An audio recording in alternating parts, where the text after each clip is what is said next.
ಮಲೆನಾಡಿನಲ್ಲಿ ಮಳೆಯ ಅಬ್ಬರ ಹೆಚ್ಚಾಗಿದೆ. ಕಳೆದ 2-3 ದಿನಗಳಿಂದ ಮಳೆ ಜಾಸ್ತಿಯಾಗಿದೆ. ಅನೇಕ ಭಾಗಗಳಲ್ಲಿ ಕಳೆದ ರಾತ್ರಿಯಿಂದಲೂ ಮಳೆಯಾಗ್ತಾನೆ ಇದೆ.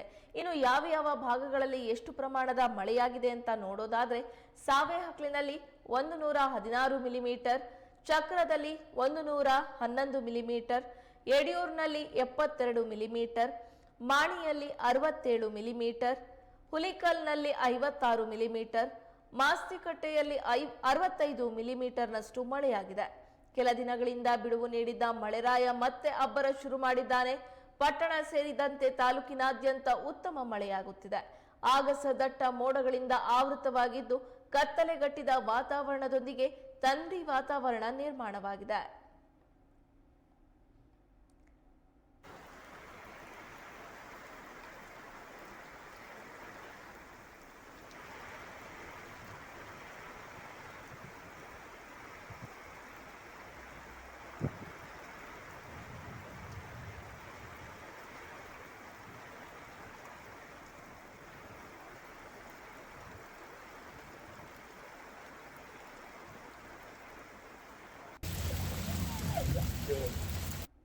ಕೊಂಚ ಬಿಡುವು ನೀಡಿದ್ದ ಮಳೆರಾಯ ಮತ್ತೆ ಕಳೆದ 2-3 ದಿನಗಳಿಂದ ಅಬ್ಬರಿಸೋದಕ್ಕೆ ಶುರು ಮಾಡಿದ್ದಾನೆ.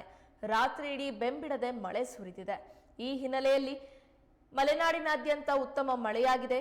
ಯಾವ ಭಾಗಗಳಲ್ಲಿ ಎಷ್ಟು ಪ್ರಮಾಣದ ಮಳೆಯಾಗಿದೆ ಅಂತ ನೋಡೋದಾದ್ರೆ, ಸಾವೆಹಕ್ಲಿನಲ್ಲಿ 116 ಮಿಲಿಮೀಟರ್, ಚಕ್ರದಲ್ಲಿ 111 ಮಿಲಿಮೀಟರ್, ಯಡಿಯೂರಿನಲ್ಲಿ 72 ಮಿಲಿಮೀಟರ್, ಮಾಣಿಯಲ್ಲಿ 67 ಮಿಲಿಮೀಟರ್, ಹುಲಿಕಲ್ನಲ್ಲಿ 56 ಮಿಲಿಮೀಟರ್, ಮಾಸ್ತಿಕಟ್ಟೆಯಲ್ಲಿ 65 ಮಿಲಿಮೀಟರ್ ಮಳೆಯಾಗಿದೆ.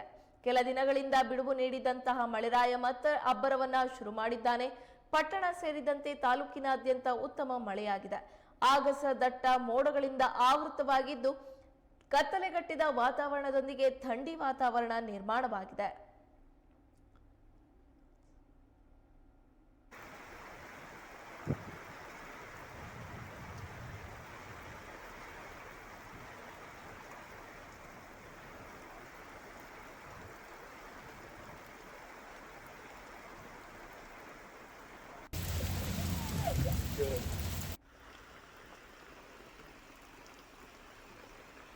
ಶಿವಮೊಗ್ಗ ನಗರದ